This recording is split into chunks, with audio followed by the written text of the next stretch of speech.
for tonight for Ndovu Spotlight. And just to give you guys a bit of a background about Ndovu and what Ndovu Spotlight is all about, it's basically a chance to highlight trendsetters, such as these guys over here, that are doing things here in Tanzania and doing it well and doing it big. So it's an opportunity to sit down, hear from them, have a discussion, but also not just me doing the talking, asking the questions, there's also a chance for everybody here in your audience to also interact. So if you look over here, this is where all this social media interaction is going to be happening. So if you want to ask any questions to any of the panelists, so Andrew, Mercy, or Evans, you can hashtag Ndovu Spotlight. So ask a question and hashtag Ndovu Spotlight so I can see it. But we'll also be going out in the audience, and if I do know your name, I will pick on you. So just prepare yourselves.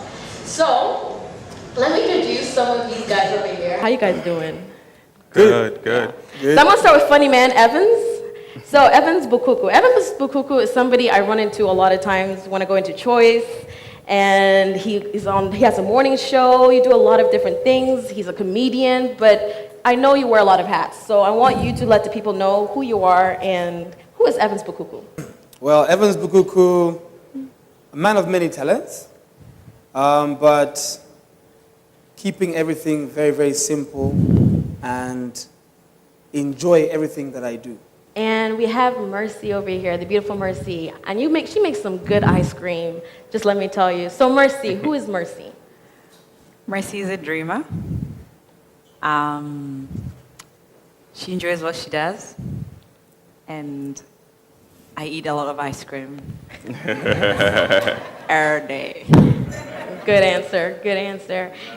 Andrew, AKA Drew, how you doing? Good, what's up? For those who don't know Drew, who is Drew? Andrew is a very passionate and creative person.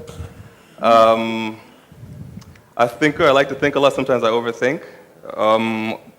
But I'm also very logical. I love creative things, whether it's in media, whether it's in fashion, whether it's in technology. I just love when creativity really makes people do things that maybe weren't in their interest or sort of inspires people. So creativity is big for me.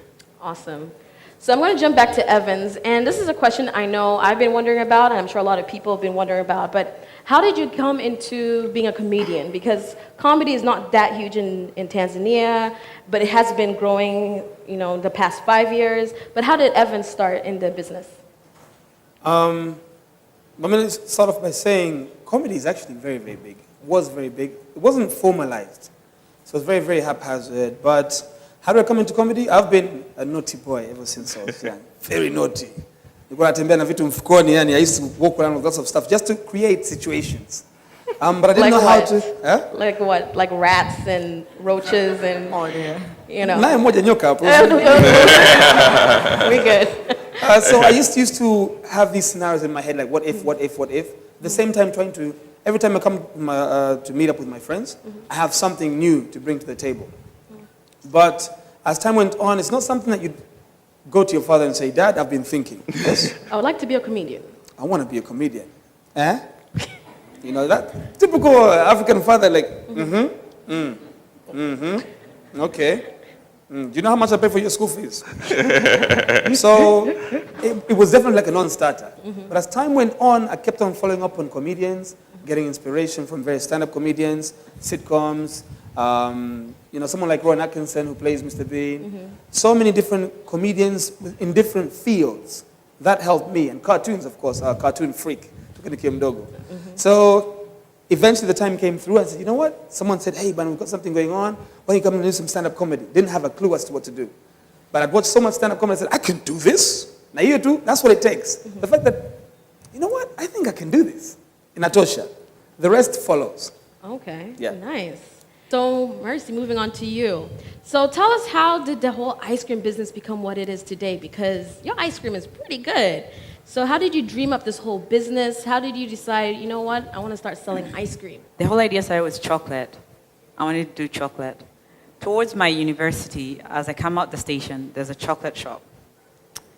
Every time you pass there, there's this machine just goes, phew, phew, phew, and the smell. You go in, you grab a chocolate drink, you go to class.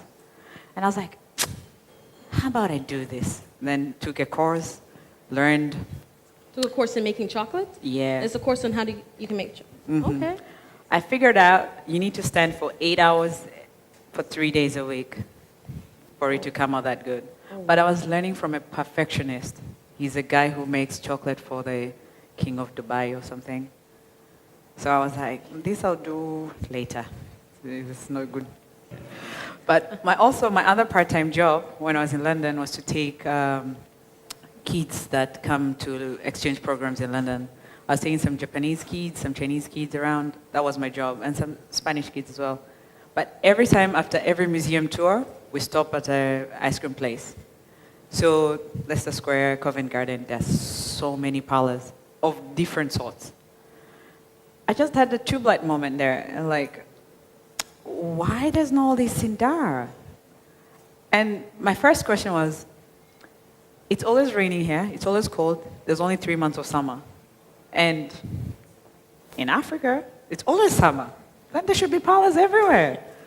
So at that moment, I said, I'm going to have ice cream parlors all over Tanzania, the biggest one by the beach. It was just me and myself in the garden saying that.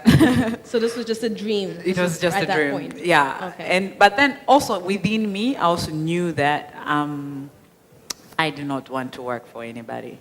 Because before going for university, I was working here. And I knew I want to do something. And also towards my end of my second degree, I was having that feeling. So I finished school and then I go back to be employed. What's the point? Like it wasn't giving me so much excitement. So I was in the middle of that. So you already know what you want. So somewhere in there, you start figuring out things on the way as you go along. And then things happen. And then because you're looking, opportunities will present themselves. Nice, nice. Yeah. So I just want to jump to Andrew over there because you're so attentive right now. So Andrew, I know you wear a lot of hats, you do a lot of things, you tried your hands at a lot of different things. So how did you become Manisha's managing director, and how's that position been so far? Okay, so Manisha, actually, I took over Manisha. I didn't really start it off myself. My sister was running Manisha, and she gave me the opportunity to take over this NGO it used to be. So it was kind of, let me go back to, let's say, my educational background, because I studied international relations, so a lot of politics, a lot of sociology, a lot of, government issues. So I was expecting to end up maybe working in a government or NGO or something, but then I also had a lot of experience working with media, advertising, marketing, because it was just fun, like making cool things and making people go buy it, or So making for you, people just go a fun do it. thing. So yeah, so and then Manisha currently is like a combination of what I studied and what I liked to do, which is media, marketing, advertising, and influencing people, and also in a positive way.